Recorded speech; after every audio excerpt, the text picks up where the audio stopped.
Nathan Hale owned everything money could deliver, except the one thing he needed most: hope.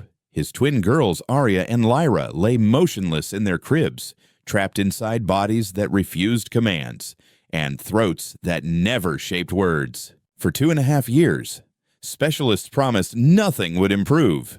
Then Maya Torres arrived, a housemaid with no medical credentials, but a hidden link to Nathan's late wife that nobody could have seen coming.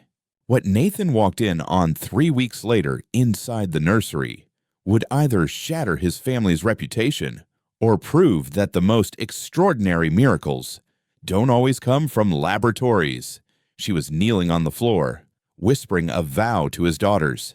And everything shifted. The mansion rose from the hills, like a tribute to everything wealth could purchase, and nothing it could mend.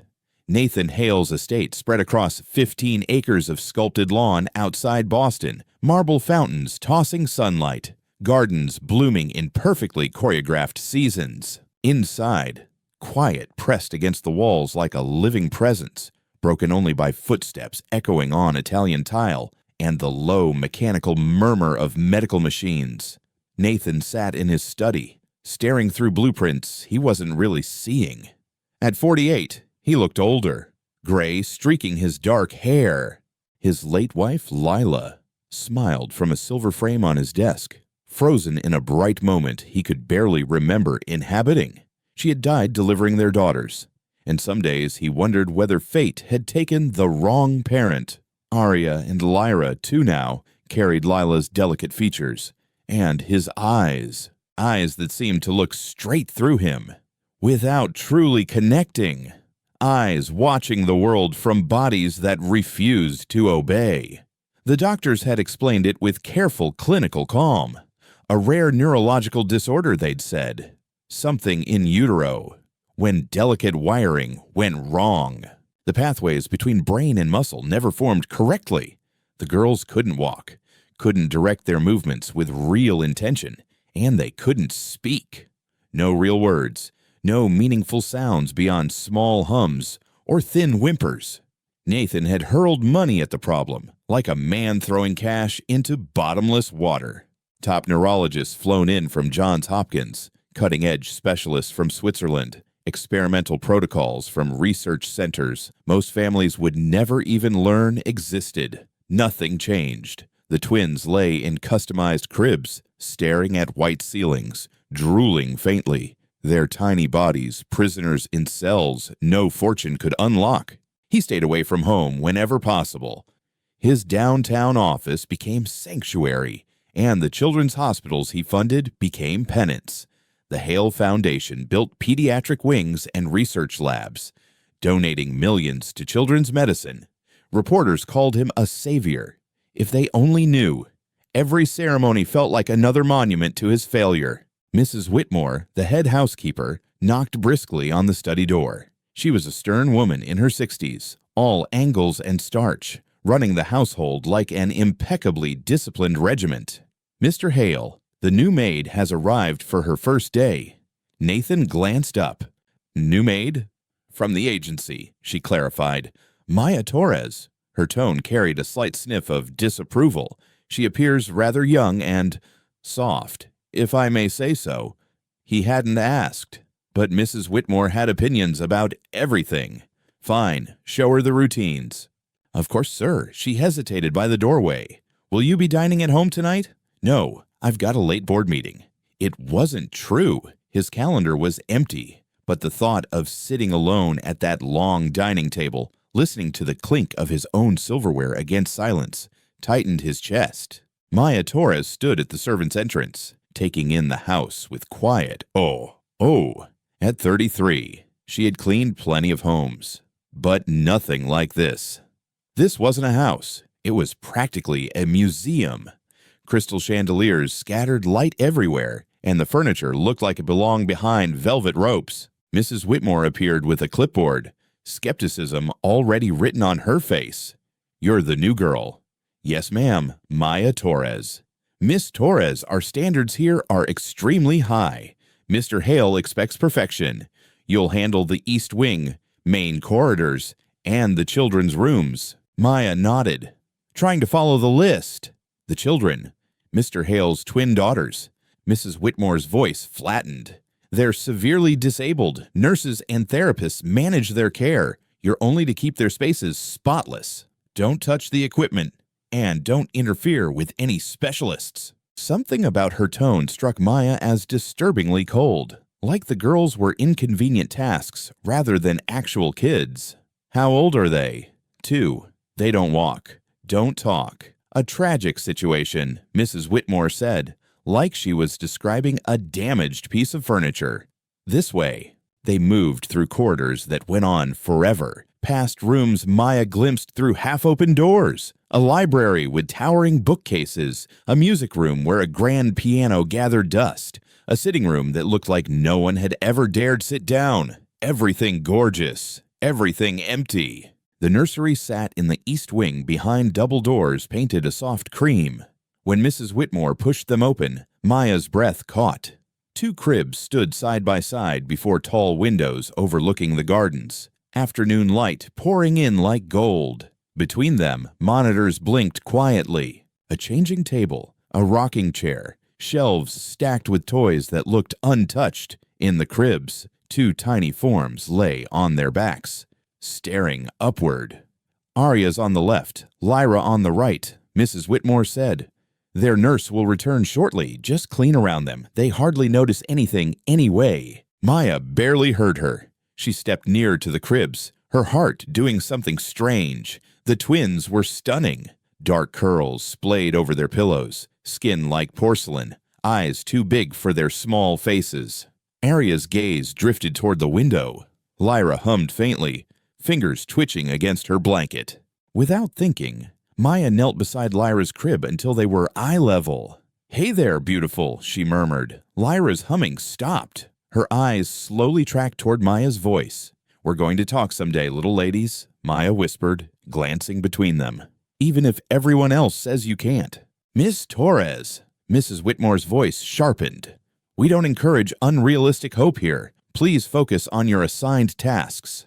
Maya rose, cheeks flushing, but something inside her had shifted. She recognized that look, the intense focus in Lyra's eyes. She'd seen it in her mother's face after the stroke stole her speech.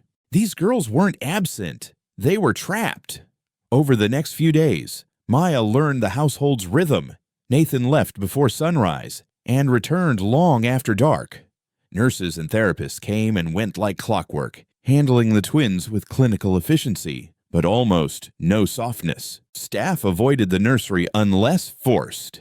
Maya heard that Lila Hale had died the day the twins were born, and that before her death she'd been a painter and pianist, full of color and movement. Now her memory haunted the house like perfume that refused to fade. Maya started humming while she worked. Not on purpose at first. Old songs her mother had crooned, gospel melodies and lullabies that felt like warmth turned into sound. She hummed while mopping the hall outside the nursery, dusting shelves in the playroom, folding tiny clothes with careful hands. And she noticed things. The way Arya's fingers tapped lightly on the crib rail whenever Maya hummed, the way Lyra's breathing matched the rhythm, small details anyone else might miss. One afternoon, she was reorganizing toys in the playroom, humming the same tune she'd repeated for days. Behind her came a soft clap. She turned. Lyra sat in her adaptive chair, small hands pressed together. Once, twice, the movement syncing with the beat of Maya's humming. Then Arya blinked twice in deliberate succession. Eyes locked on Maya's face. Maya's pulse pounded. She moved closer, keeping her voice calm. "Can you do that again, sweetheart? Can you clap for me?" She hummed 2 beats. Lyra's hands came together twice. Coordinated, intentional. Maya fumbled for her phone, hands shaking as she hit record. She hummed again and again. The twins responded, Arya with purposeful blinks, Lyra with claps that matched the rhythm. "What exactly are you doing?" The voice behind her snapped. Maya jumped. The lead nurse, Ms. Green, stood in the doorway, arms crossed. A woman in her 50s. She wore authority like a starched uniform.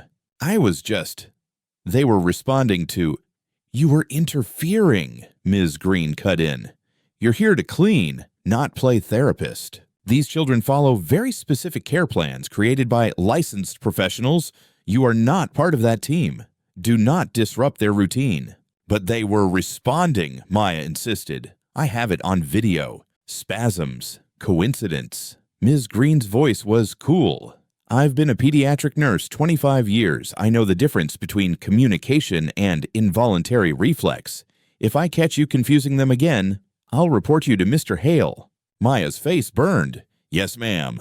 That evening, as she gathered her things to leave, Nathan appeared in the corridor. She'd seen him in passing, but never this close.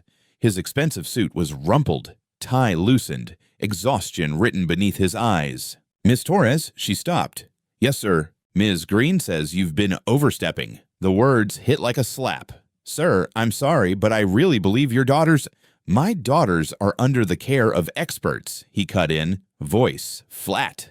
"Your duty is housekeeping, not diagnostics. I won't tolerate false hope about conditions that won't change." Maya's throat tightened. She wanted to argue, to show him the video, to make him see what she'd seen. But his expression stopped her. It wasn't anger, it was something worse. Surrender. The look of a man already emptied out. "Yes, sir, I understand." "Good. This is not a charity. Everyone has a clear role. Please remember yours." His footsteps echoed down the hallway as he walked away, leaving Maya feeling smaller than she had in a long time.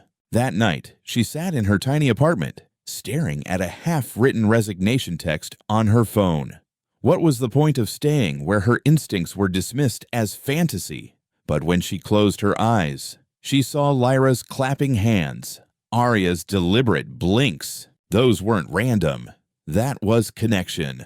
Around midnight, she found herself back at the mansion. The night security guard recognized her and waved her through without question. The house felt different in the dark, less intimidating, almost honest. Shadows softened the edges of all that wealth. The music room drew her. She dusted the piano before, admired photographs on the walls. Lila at various ages, always near a piano. Lila as a teenager holding a trophy. Lila on her wedding day, head thrown back, laughing. Lila pregnant, glowing, hands resting on her belly. Maya brushed her fingers over the piano keys. Careful not to press. She noticed a narrow drawer in the bench and slid it open. Inside lay a worn leather journal, its pages filled with slanting, elegant handwriting. She knew she shouldn't read it. It was private, but her fingers opened it anyway. The first entries came from early pregnancy, excitement, fear, hope, then medical notes, test results, warnings, the diagnosis, the twins' condition, Lila's desperation to help them. On a page marked by a pressed flower, there were simple sketches of hands forming shapes. Beside each drawing, Lila had written tidy labels.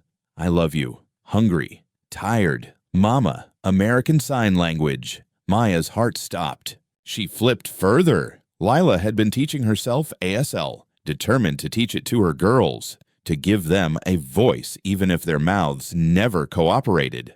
The final entry, dated 2 days before she died, read like a prayer. "If they can't speak with their lips, we'll speak with our hands. My beautiful girls will talk to me. I know they will. I'll start the day they come home." But Lila never came home, and her plan died with her. Maya closed the journal gently, pressing it to her chest. She sat in the dark music room a long time, feeling Lila's determination like a whisper. A mother who had refused to see her children as broken before they were even born. As dawn streaked the windows, Maya made up her mind. She placed the journal back in the bench and walked to the nursery, where the twins still slept. "I'll finish what your mama started," she whispered, looking at their peaceful faces. "I swear it, whether your dad approves or not." That decision changed everything. Even though outwardly nothing looked different, Maya still arrived at 7 each morning, still wore the plain uniform, still carried her cleaning caddy through endless corridors. But now, every step carried a purpose beyond dust and polish. She spent the night after finding the journal glued to her laptop, blue light washing her tiny apartment until 3 a.m. She watched video after video about ASL, alternative communication for neurologically impaired children, and the relationship between rhythm, music, and brain development. Her own mother had taught her pieces of this before she died, before Maya dropped out of nursing school to become a full-time caregiver. She'd learned to communicate with a woman whose stroke stole her words, but not her understanding. Maya knew what it meant to be trapped inside your own body. During quiet moments, when nurses took breaks and therapists rotated elsewhere, Maya began with simple signs, basic concepts. She'd clean the nursery windows while sunlight poured in, fingers shaping the sign for sun over and over, saying the word aloud and pointing outside.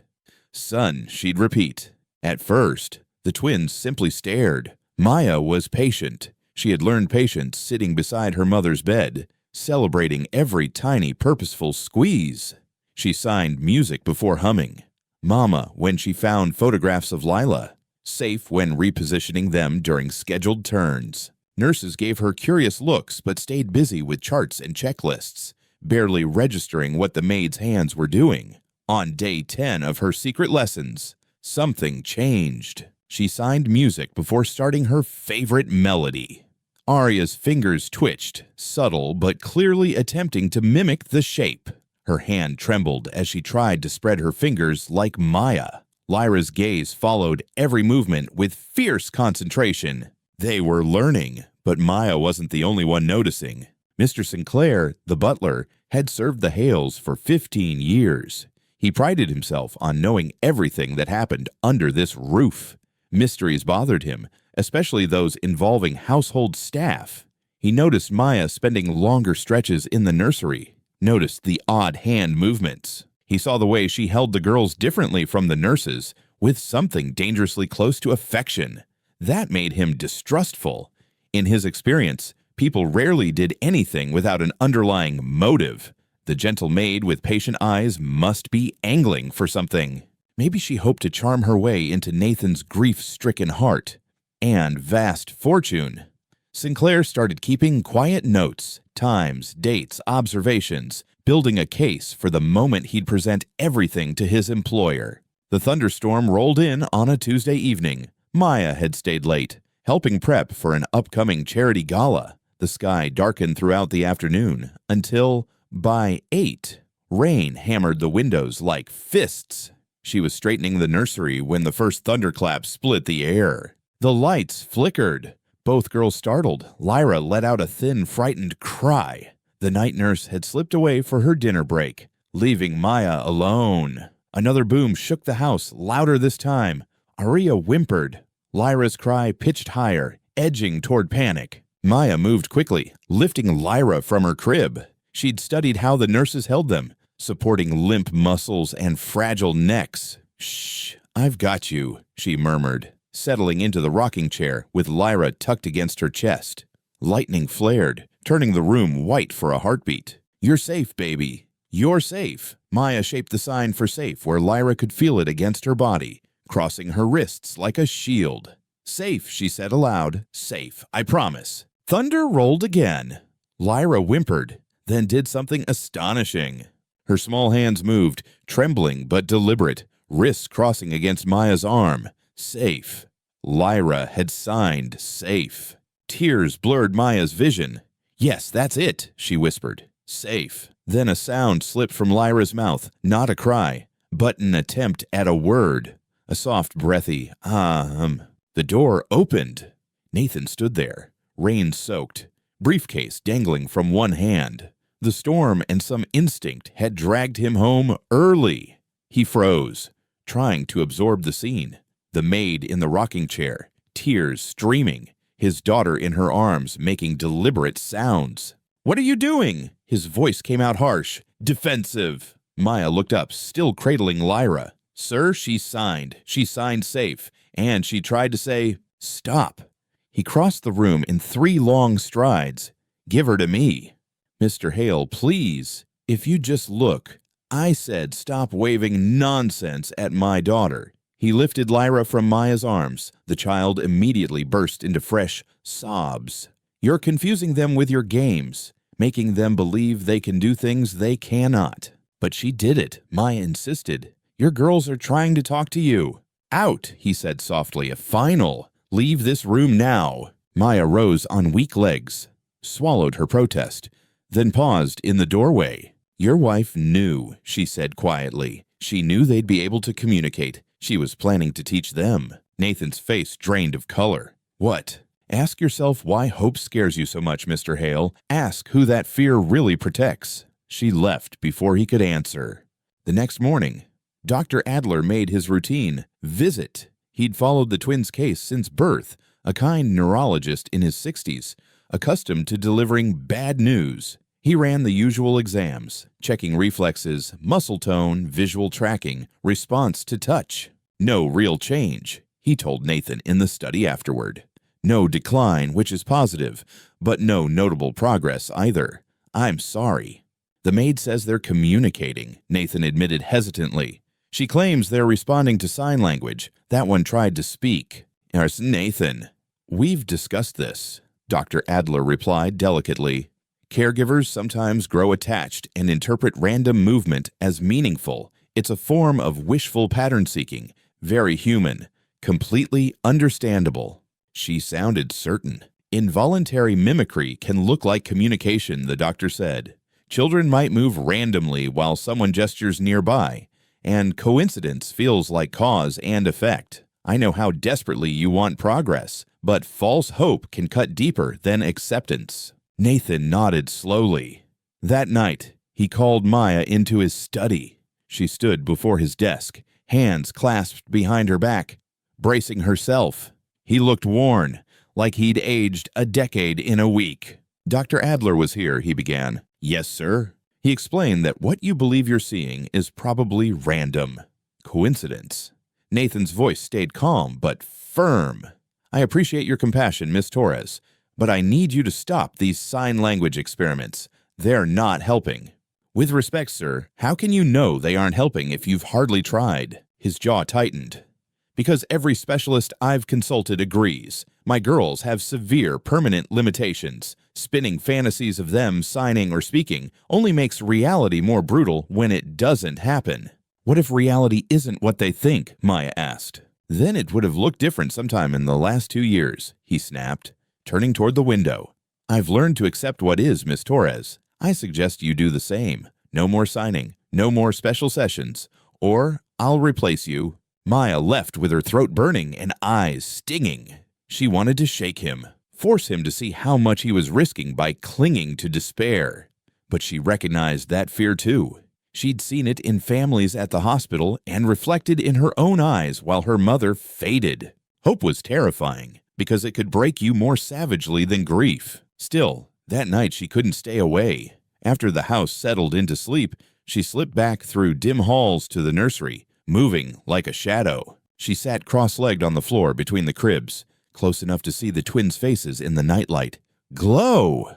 I won't give up on you, she whispered. I promise. She began humming a spiritual her mother loved, hands shaping signs in the soft air. Sun, music, mama, safe.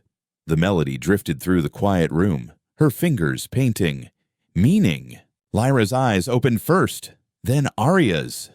In the faint light, both girls watched her with an awareness that felt impossible for children locked away by doctors' definitions. Then Lyra hummed. Not her usual aimless noise, she hummed the melody Maya sang, matching the rise and fall imperfectly, but clearly. Maya's hands stilled. Oh my God, she breathed. Arya opened her mouth, forcing out a thin sound shaped like a beginning.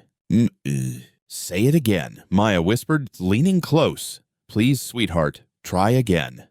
Ma. The syllable cracked the silence like lightning. Maya grabbed her phone, thumbs fumbling as she hit record. She hummed. Lyra echoed. She signed Mama. Arya's hands twitched, trying to mimic the gesture. She captured everything, tears streaming.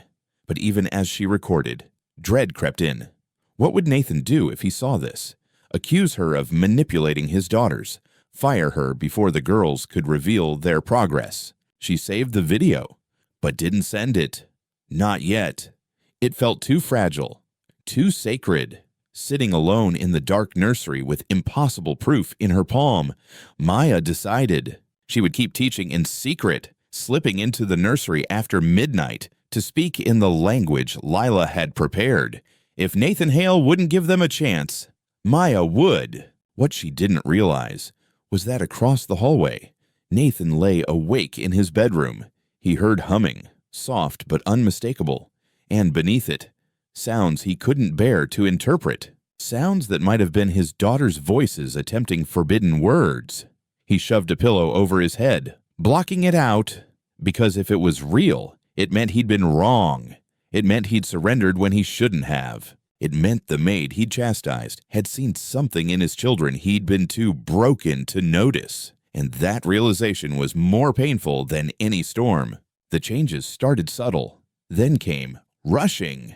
Within 3 weeks of Maya's midnight lessons, the mansion's silence began to fracture. The oppressive quiet that had hung there for 2 years gave way to small, startling sounds that made staff pause mid-task, glancing down hallways with uneasy wonder. Laughter, dry, rusty, but unmistakably latter. It first happened on a Tuesday morning.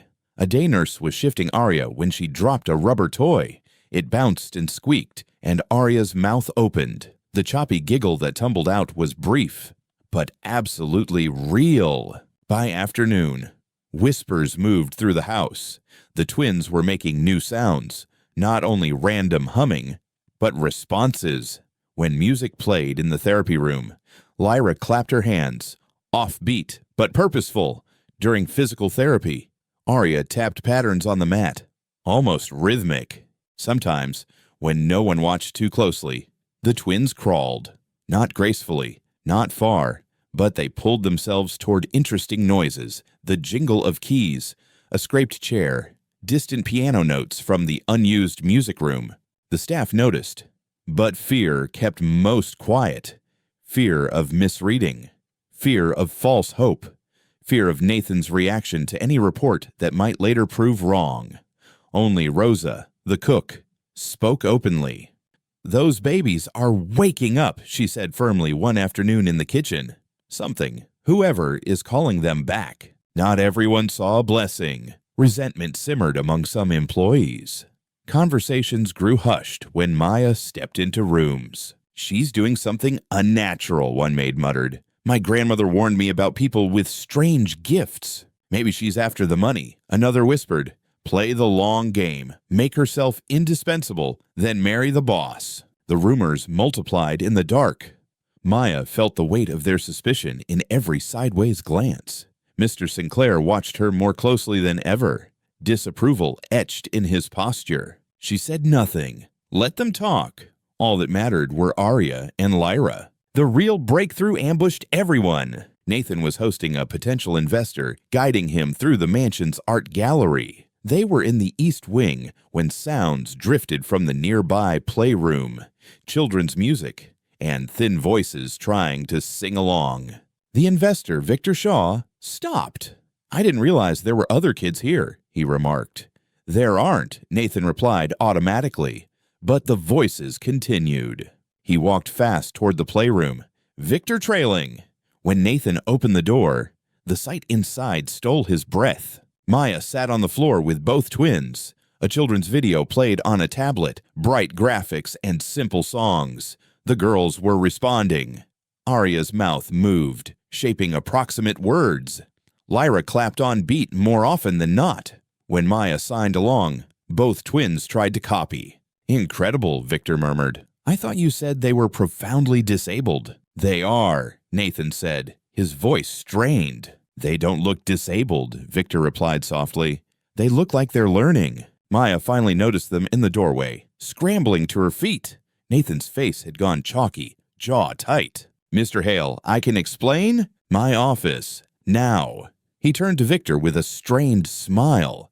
"Please excuse me. Something requires my attention. My assistant will see you out." 5 minutes later, Maya stood in front of his desk, while Nathan paced like a trapped animal. "What were you doing?" he demanded. "Teaching them," she answered. "Because they're learning. If you'd just look." "I told you to stop," he snapped. "I specifically ordered you to stop filling their heads with fantasies." "It isn't fantasy," she shot back. "They're communicating, they're laughing. Arya crawled yesterday toward the music. Lyra can sign 6 words now." "Coincidence, reflexes, you're lying to yourself." The words slipped out before she could stop them. "No, you're lying to yourself," Maya said. "You know what you saw. You know it was real." Nathan's palm slammed against the desk. "You are staff," he hissed. "You are a maid in my home. You don't tell me what I know about my own children." "Then maybe you don't know them at all," she replied quietly. The air crackled between them. Nathan's face flushed with anger and raw fear. "Pack your things," he said at last.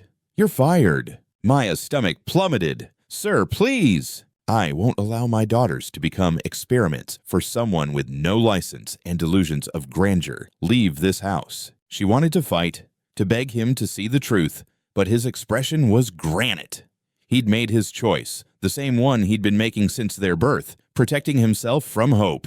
Upstairs, as if sensing abandonment, both girls began to wail. That evening, Nathan called Dr. Adler in a panic. When the doctor arrived, Nathan led him straight to the nursery. The twins lay in their cribs, faces blotchy from tears. "Examine them," Nathan insisted. "Tell me what's different." Dr. Adler ran his tests again, but his expression gradually changed. Lyra followed a toy with her eyes more precisely than before. Arya's fingers curled around his hand and squeezed with conscious strength. He listened to their sounds, no longer random, almost conversational. Back in the study, the doctor looked troubled.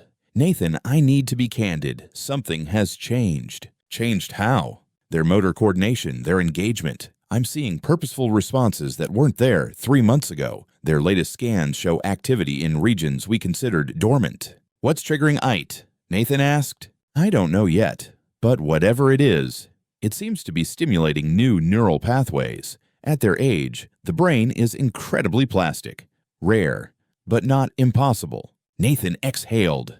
"The maid has been teaching them sign language, against my orders." "Has it been working?" Dr. Adler asked. "I don't know.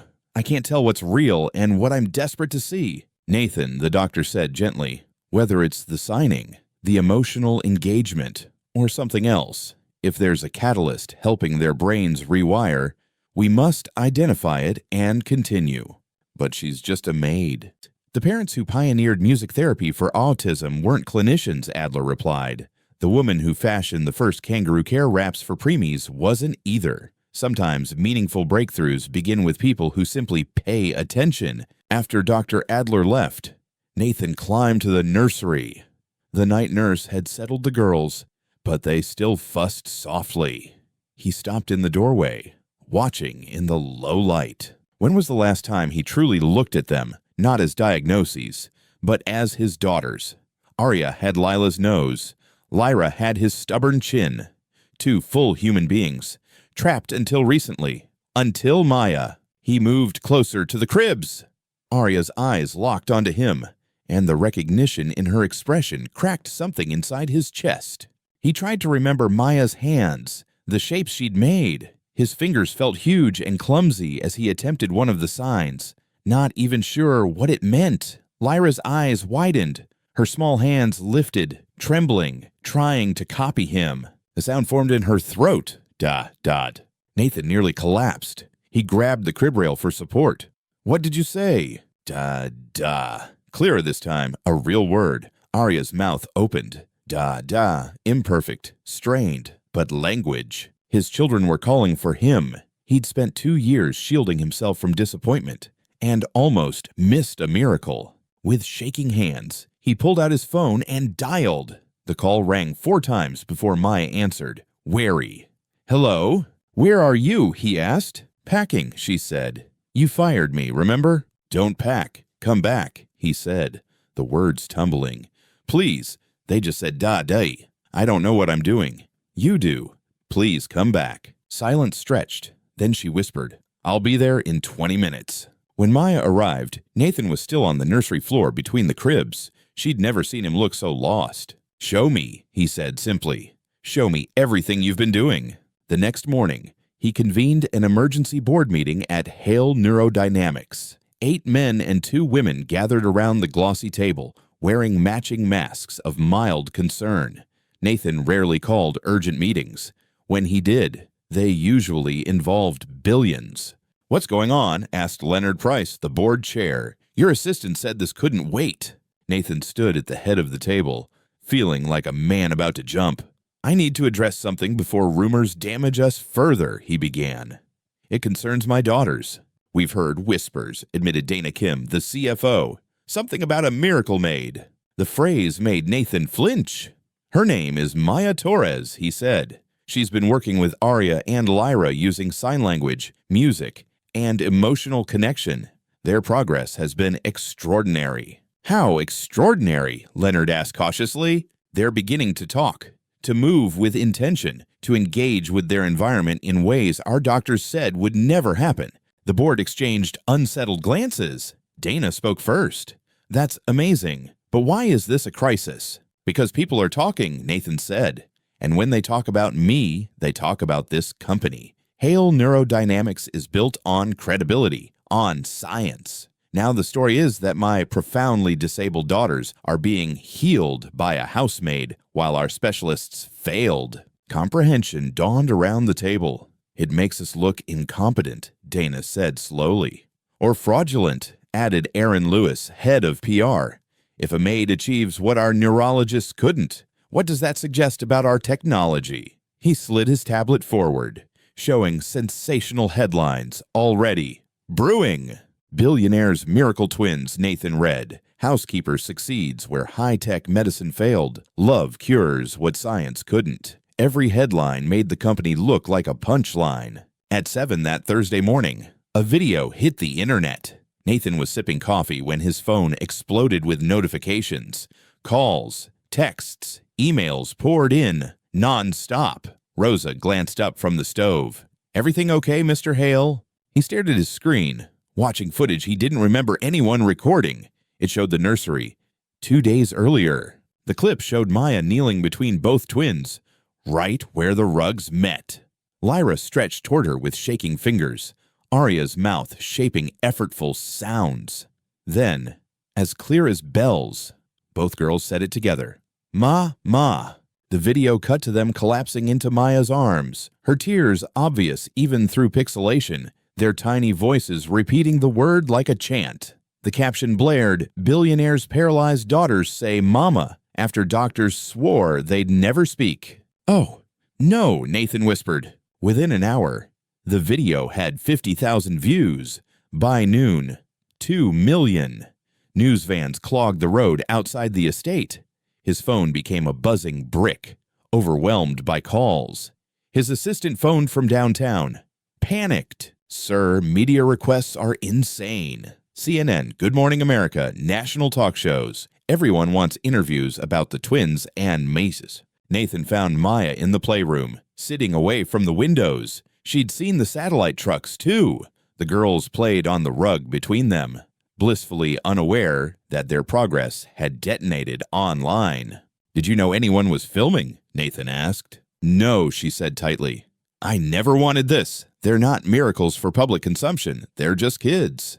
"I know." He lowered himself beside her, watching Aria stack blocks while Lyra signed more again and again. "PR wants interviews, spin, branding, control." He motioned toward the muffled shouting outside. "I just want to shield them. I don't know how." Neither of them knew the clip had been posted by one of the younger night nurses, a woman named Emily Rhodes. She'd thought she was celebrating something beautiful. She'd filmed the moment, added a heart-filled caption, and hit upload without imagining the fallout. By evening, donations flooded into the Elena Grace Foundation. Strangers sent money with messages like, "For the miracle nanny," and "Use this to help other kids like Aria and Lyra, because love obviously matters more than machines." Hundreds of thousands arrived in a single day. But praise came laced with venom. Maya's dusty social media accounts exploded. Some messages glowed with support. Many dripped cruelty. "She's exploiting those babies for attention. Bet she's hurting them to fake progress. Why is some maid getting credit instead of doctors? Classic gold digger move. Snag a grieving billionaire." After a dozen comments, she stopped reading. Nathan's security team urged her to stay completely offline and strongly suggested she not leave the estate. A few messages slid from hateful into outright threatening. Meanwhile, Nathan watched his daughters thrive while the world argued about whether their progress was real. Physical therapists clashed on forums about neuroplasticity. Doctors wrote think pieces on placebo, caregiver bias, and wishful thinking. Disability advocates split into bitter factions. Some celebrated the twins' gains. Others raged at the implication that disabled kids needed fixing to be worthy. The storm slammed Nathan's company hard. Hale Neurodynamics stock fell 12% in 2 days. Nervous investors began calling, wondering if their technology was a sham. Leonard Price scheduled another emergency board meeting. This time, Nathan joined by video from the estate, unwilling to fight past reporters. "This is turning into a catastrophe," Leonard started. "Hospitals are questioning us. 3 major clients have delayed equipment orders. Donations to the foundation are UP," Nathan countered, "hundreds of thousands in 48 hours. "Guilt money," snapped Aaron Lewis, head of PR. "They think your housekeeper pulled off a miracle, which makes our science look pointless. Do you get what that does to our brand?" Dana Kim's voice was softer but equally worried. "The board's discussed options. We believe you should step aside as CEO for a while. Let someone else steady the company while you focus on your family situation." "You're pushing me out," Nathan said. "We're protecting the company," Leonard insisted. "And honestly, you're the headline now. Widower, billionaire, disabled daughters, miracle maid. It's emotion overload. Business needs distance." Nathan studied these faces he'd worked with for years, people he'd once called friends. Now they watched him like a problem to solve. "I'll think about IT," he said, and killed the call. That night, he found Maya in the library, staring past an unopened book toward the glow of news vans at the gate. "They want me to step down," he said, pouring a drink he didn't really want. "Will you?" she asked. "I don't know. Everything I built is unraveling because my daughter said, 'Mama.'" He gave a short, bitter laugh. "How ridiculous is that?" "Not ridiculous," she said. "Just proof people worship the wrong things. Your company sells devices. Aria and Lyra didn't need devices. They needed someone to pay attention, to stay, to love them. That doesn't come with a sales pitch, so it scares people." "You sound like Lila," he blurted. She always said the simplest care was often the best medicine. She was right, Maya answered. They sat in a small, fragile silence until Maya's phone buzzed. She glanced down, color draining from her face. "What is it?" Nathan asked. "An email from a reporter," she said. Her hands shook as she read. "He's threatening to publish a story about my past, dropping out of nursing school, unpaid medical bills for my mom, framing it like I lied about everything." Nathan took the phone. The message was polite but sharp. The journalist Daniel Mercer from an investigative site had collected records, transcripts, proof Maya never finished her nursing degree. "I never lied," she whispered. "I told Mrs. Whitmore I'd studied nursing but didn't complete it. This makes it sound like fraud." "It's not fraud," Nathan said. "It's your life." His jaw clenched. "Who is he again?" "Daniel Mercer," she repeated. Nathan knew the name. Mercer specialized in takedowns, piecing together selective truths into devastating hit jobs. If he published, every online rumor would feel confirmed. The foundation would look like a con. Maya would be painted as a scammer. The twins' progress would be dismissed as staged or imaginary. "I'll fix this," Nathan said. "How?" "I don't know yet, but I will." The article went live 2 days later anyway, despite his lawyers firing off cease and desist letters. The headline screamed, "Miracle Maid's Hidden History, Desperation or Calculation." It detailed her unfinished education, her mother's death, the crushing medical debt.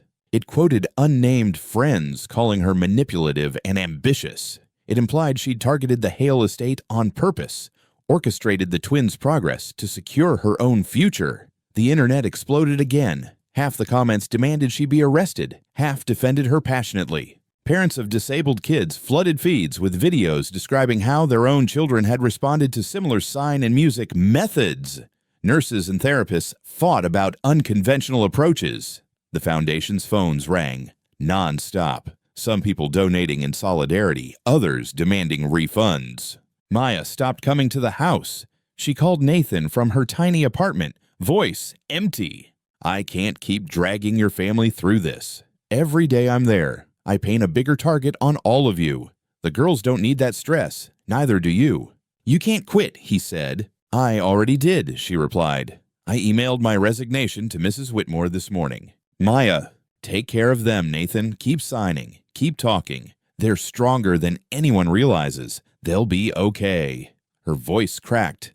I'm sorry for the chaos. She hung up before he could answer. That evening, the twins felt the absence. They kept signing MA and scanning the doorway, confusion clouding their faces. Aria started crying, a thin wail that sliced through Nathan. Lyra rocked herself, humming anxiously. She'll be back, he told them, though he didn't know if it was true. She'll come back. Lyra stared at him with Lila's eyes, signed May again, then forced her mouth to shape 3 halting words. Ma, come back. It was the longest sentence she'd ever managed, and she spent it on Maya.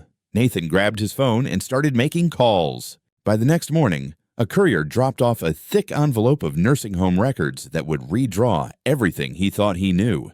He'd pushed his legal team all night, calling in favors to unearth old files. In his study, he opened them with trembling hands. Margaret Wilson, Maya's mother, had worked at Greenridge Care Center from 2020 to 2023. One of her primary patients, Lila Hale. Care logs showed Margaret assigned to Lila during those final weeks. Page after page recorded their long conversations. Margaret had been present for talks about the twins' diagnosis, about Lila's fear and hope, about the plan to teach them sign language. A photo slid from the stack, Lila in a wheelchair, Margaret beside her, both smiling. On Lila's lap sat a book on ASL. Nathan's chest tightened. This wasn't random. The line between their families had existed all along, hidden in dusty files. Margaret had absorbed Lila's plans. When she died, her daughter carried them forward. Nathan dialed Maya's number. It rang 6 times before she answered. Wary. Mr. Hale? You told me your mom once cared for a woman named Alina, he said. Silence, then softly. Yes. Why didn't you say it was Lila Hale? Because it would sound like I engineered this, she said, voice shaking. Like I hunted you down. I didn't. I had no idea this was your house until the agency sent me. Yeah, I didn't even know your last name. My mom only ever called her Lila. How much did she tell you? Nathan asked. Everything, Maya said. About the diagnosis, how Lila studied every alternative she could find, how she learned signs, clung to hope. Maya inhaled unsteadily.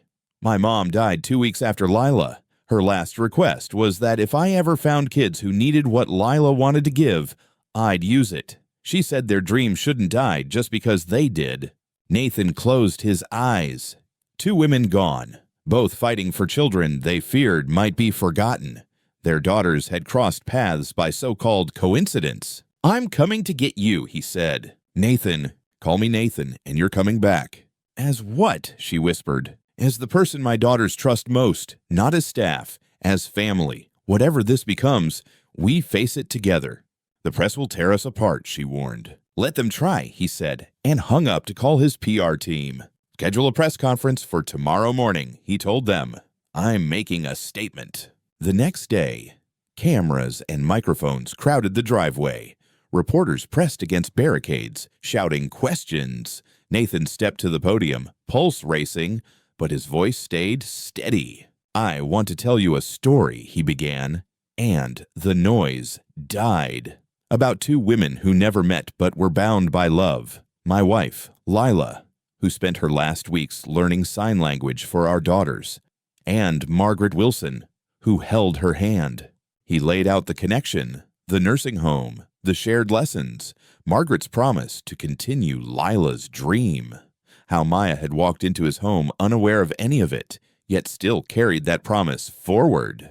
The journalist who questioned her credentials got one thing right, he continued. She's not a licensed nurse. She's something rarer. She's the living echo of a promise made by 2 dying women, proof that love doesn't vanish when people do. It just finds new hands. He held up the photo of Lila and Margaret. Cameras went wild. Call it a miracle if you want, he said. But the miracle isn't that my daughters are learning to communicate. The miracle is that Maya refused to stop trying when everyone else had surrendered. The reporters erupted with questions, but he raised a hand. No questions, just one announcement, Nathan said. I'm formally resigning as CEO of Hale Neurodynamics. I'm transferring full control of the Elena Grace Foundation to a trust jointly managed by myself and Maya Torres. I'm devoting the rest of my life to proving something simple, that the best medicine for broken bodies often comes from hearts that never break on them. He stepped away, walked through the shouting crowd, and climbed into his car. 20 minutes later, he parked outside Maya's building, where she waited on the steps, overnight bag at her feet. When she saw him, tears spilled over.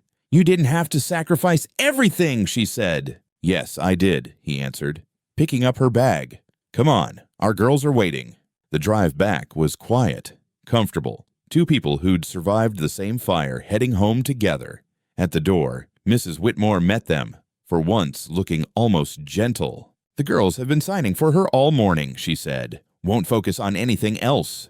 They climbed the stairs. When Nathan opened the nursery door, both twins turned. The second they saw Maya, their faces lit like sunrise. "Ma!" Lyra shouted. "Ma!" Arya echoed. Maya dropped to her knees. Both girls scrambled toward her as fast as their unsteady bodies allowed, crashing into her arms in a laughing tangle. Arya pressed her face into Maya's neck.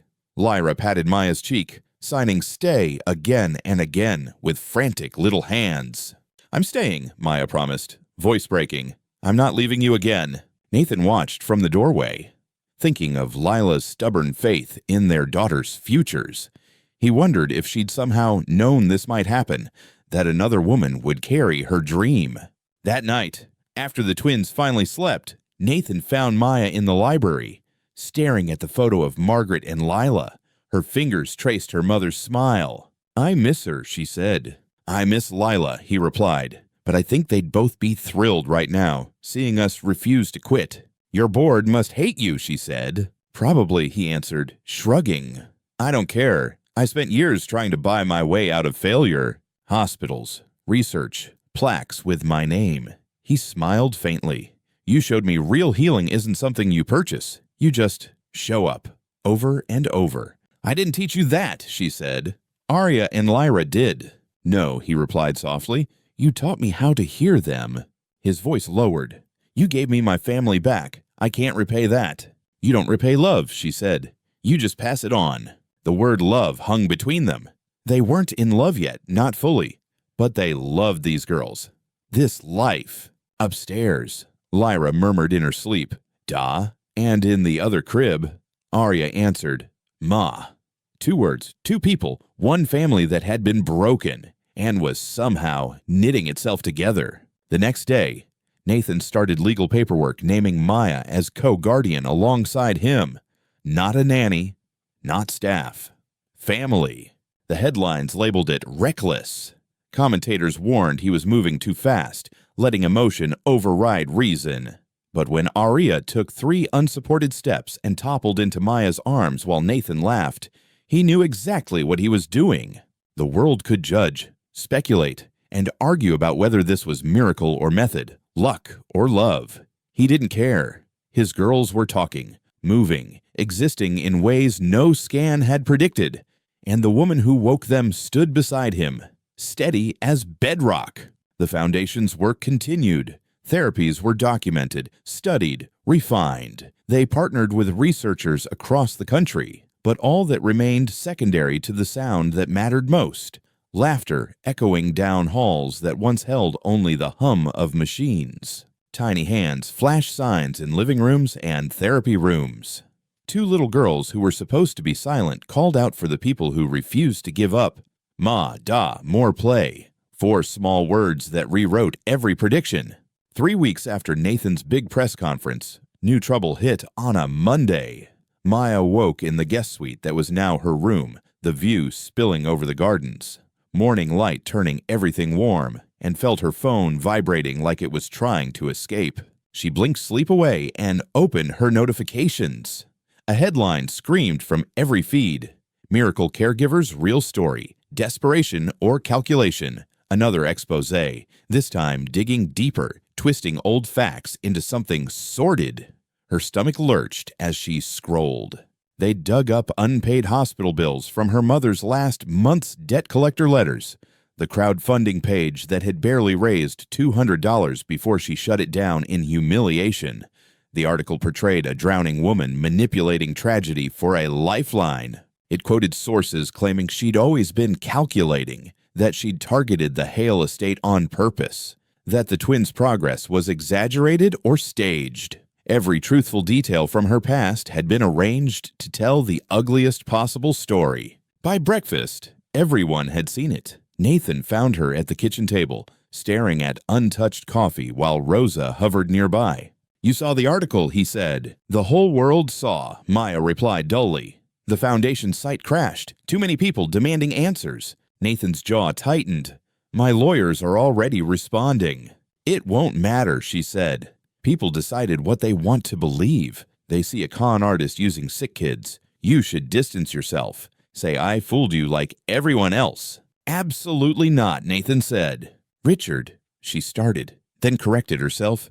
"Nathan." "No," he repeated. "I know you. I've watched you with Arya and Lyra. I've seen you panic when they seize and sob when they succeed. You can't fake that kind of love. Sponsors don't see that," she whispered. "They just see headlines. They're already pulling support." She was right.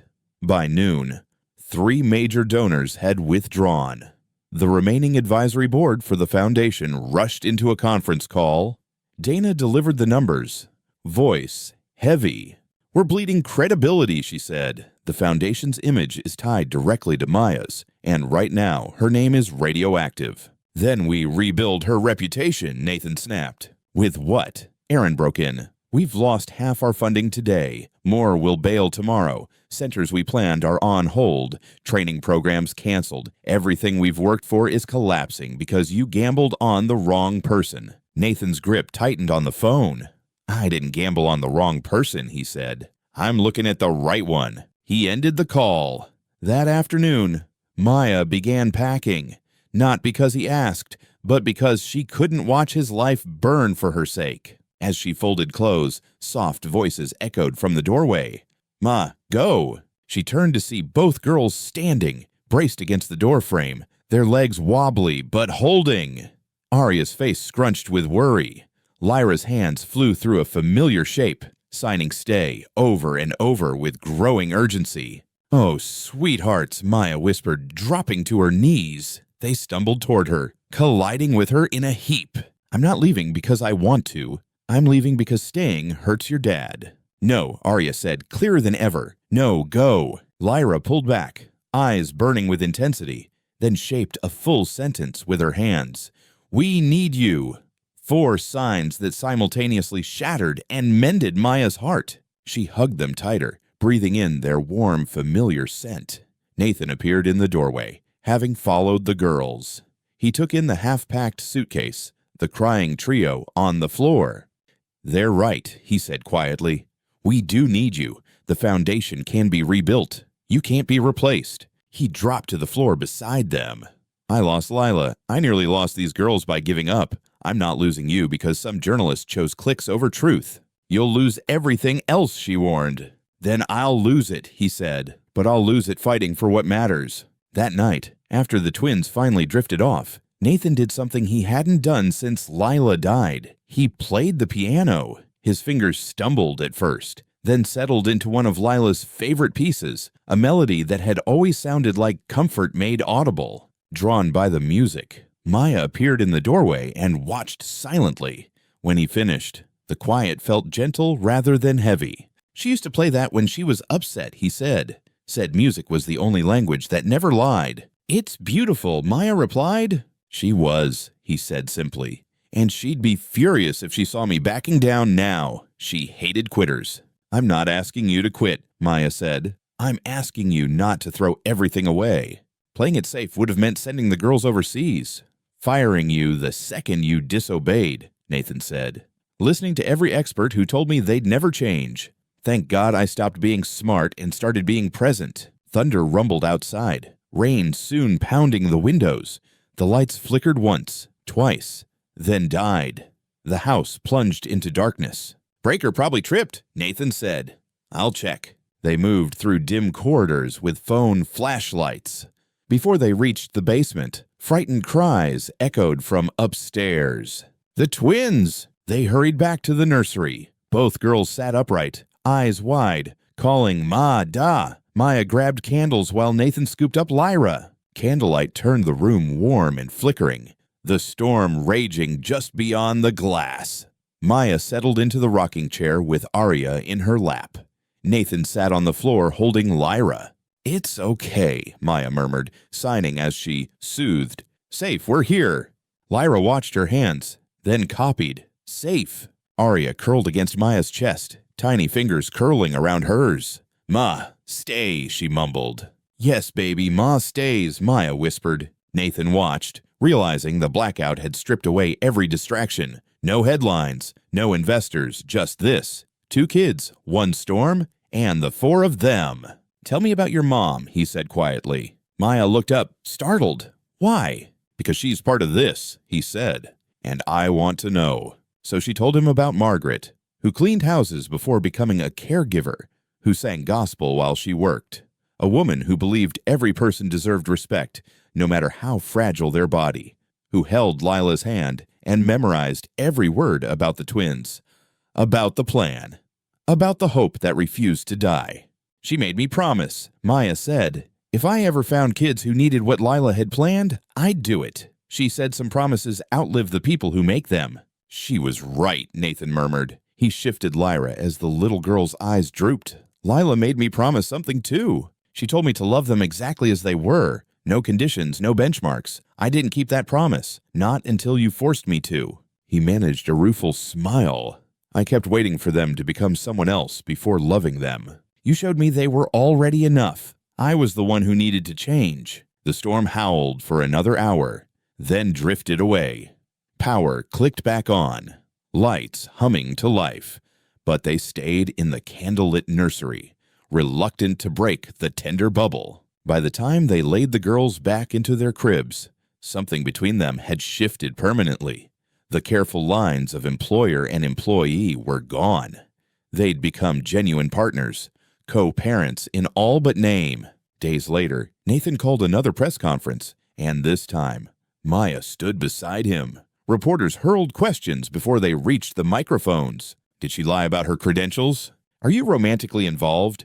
Is this all a publicity stunt? Nathan waited, then simply started talking. 6 months ago, I'd accepted that my daughters would never leave their cribs, he said. I built hospitals, funded research, hoping to create miracles for other families because I couldn't find one for my own. He glanced at Maya.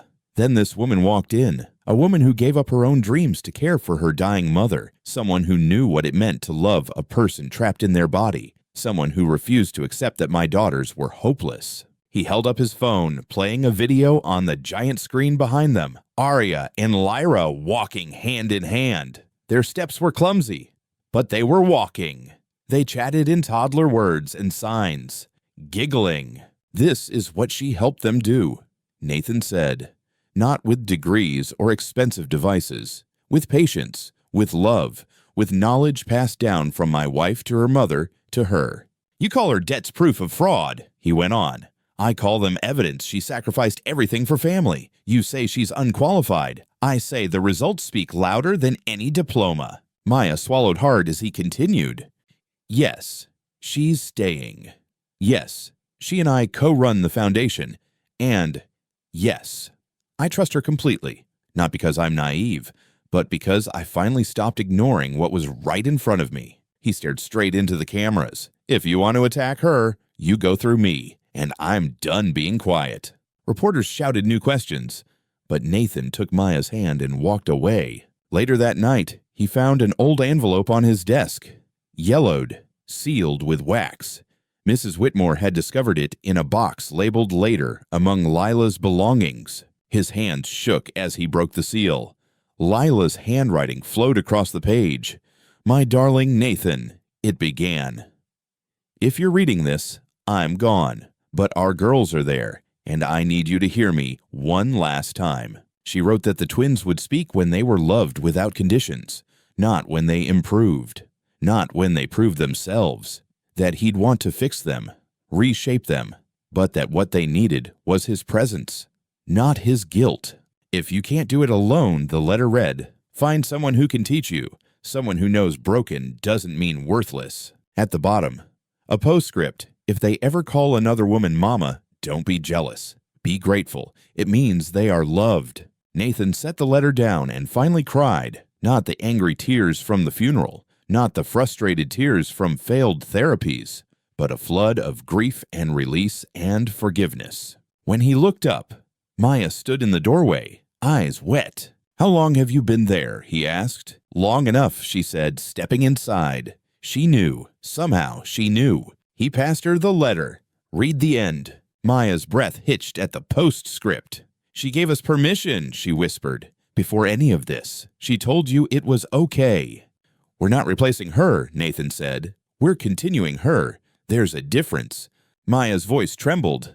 I think I'm falling in love with this family, those girls, this life, and it terrifies me. Good, he said softly, because I'm falling too, and I don't want to do it alone. They stayed like that, hands linked across the desk, two people who'd clawed their way through wreckage and were trying to build something new. Outside, the mansion hummed with a life it hadn't known in years. Upstairs, two little girls dreamed in a language that finally belonged to them. A year later, the house looked completely different. Once silent halls rang with kids' voices. Rooms that had sat unused now held mats, sensory toys, and adaptive equipment. The Elena Grace Foundation had turned the estate into a demonstration center 3 days a week. Families visited with children facing similar diagnoses. Therapists came to train. Researchers observed how connection and structured play fed into neurodevelopment. Maya led a training in the main therapy room. 15 nurses watched as she signed with a boy born with cerebral palsy. She wore professional clothes now, hair tied back, posture confident. The goal isn't forcing milestones, she explained. It's building trust. When a child feels truly seen, they'll push themselves further than we ever could. Some nurses scribbled notes, others filmed on tablets. One asked about integrating music into sessions. Maya answered easily, drawing on the coursework she'd finally finished. At Nathan's insistence, she'd gone back and completed her nursing degree, graduating top of her class 3 months earlier. Through the window, Nathan watched proudly. He'd stepped away from the spotlight, happy to handle logistics while she became the public face. Rosa appeared with coffee. She's something special, the older woman said. Yes, Nathan agreed. She is. Planning to make it official, Rosa teased. Soon, he said, smiling. In the garden, Arya and Lyra played with their therapist. At 3.5, they were still petite but thriving. Arya could walk short distances unaided, using a walker for longer treks. Lyra's speech leapt forward every month. They'd invented a hybrid game, half tag, half conversation. Arya signed. Lyra spoke. Both dissolved into laughter. To strangers, they might look delayed. To anyone who remembered motionless cribs, they looked like living, walking proof that predictions weren't destiny. Dr. Adler visited that afternoon for a quarterly checkup. The man who once doubted Maya's observations now called her several times a year for advice. He tested reflexes, balance, response to commands, then met Nathan and Maya in the study. Expression bright. Remarkable, he said. Scans show continued growth in key neural pathways. Connections are strengthening rather than fading. At this pace, Arya may not need her walker by 5. Lyra's speech centers are more active than any case I've seen like hers. What changed your mind about all this? Maya asked. Watching them defy everything I thought I knew, he admitted. Medical school taught me physiology. It didn't teach me what love does to a brain. That was my blind spot. The paper we're publishing next month should open some minds. Your data is hard to argue with. After he left, Nathan and Maya stood at the window, watching the twins chase bubbles. Nathan cleared his throat. I have something for you, he said. He led her to the music room. On the piano sat a small velvet box. Her heart stuttered. Nathan, it's not what you think, he said. Not yet. He opened it to reveal an old brass key. worn from years of use. It belonged to Leela, he explained, to her mother's cottage in Vermont. She always planned to take the girls there someday, teach them to swim, pick berries, just let them be kids. It's beautiful, Maya murmured. It's yours. Ours, Nathan said, pressing it into her palm. I thought maybe we could go this summer, all of us. A family trip. The word family settled between them, real and solid. I'd like that, she said, voice soft. That night, they hosted a gala on the lawn. 500 guests milled beneath string lights, glasses clinking, donations flowing. The foundation had exceeded every estimate. 3 satellite centers opened. More than 200 therapists trained. Over 50 families reporting measurable gains. Yet the heart of it all remained these 2 children and this house. After dinner, Nathan took the microphone. The crowd fell quiet. Thank you for believing every child deserves a chance, he began. A year ago, I told you about 2 women, Lila and Margaret. Tonight, I want you to meet the real miracles. He turned toward the doors. Aria, Lyra, come on out. Murmurs rippled through the crowd. Most people had only seen photos. The doors opened and the twins stepped out, holding hands. Aria in a red dress, Lyra in blue. They negotiated the steps slowly, but by themselves. Applause erupted. Some guests wiped tears. Children who hadn't been expected to walk or talk now stood calmly before hundreds of strangers. Nathan knelt. Maya joined him. The girls exchanged a look, some silent agreement passing between them.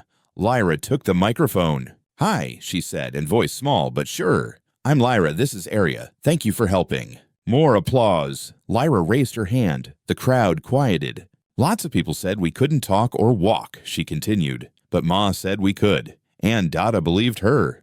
So now we can. Aria stepped forward, speaking and signing together.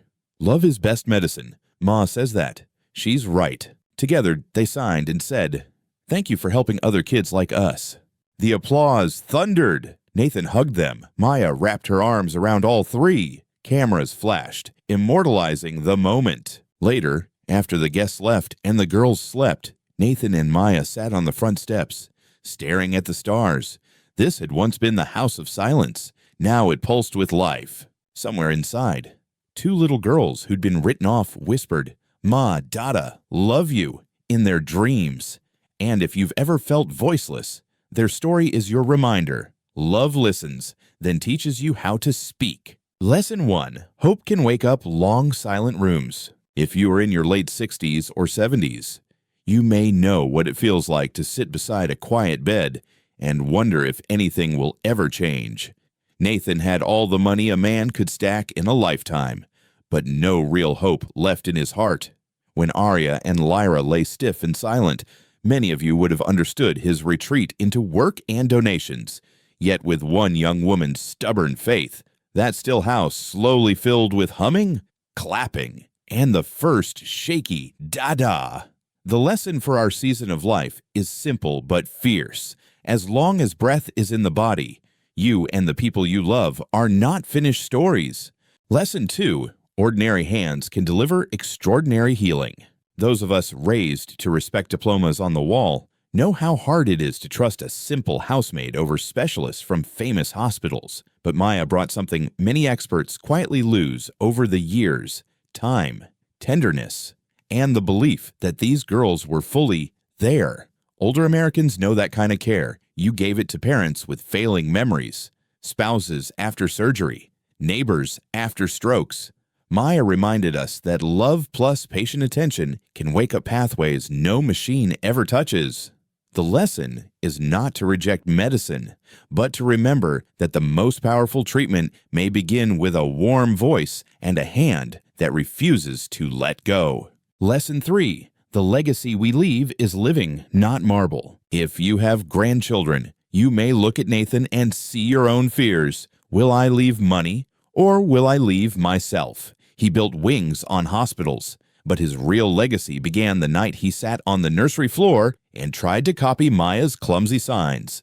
When he stepped down from his company to stand beside her and those girls, he traded titles for relationship. Many of you have already learned this truth. No grandchild will remember the size of your portfolio, but they will never forget the hours you spent listening, holding, and believing in them.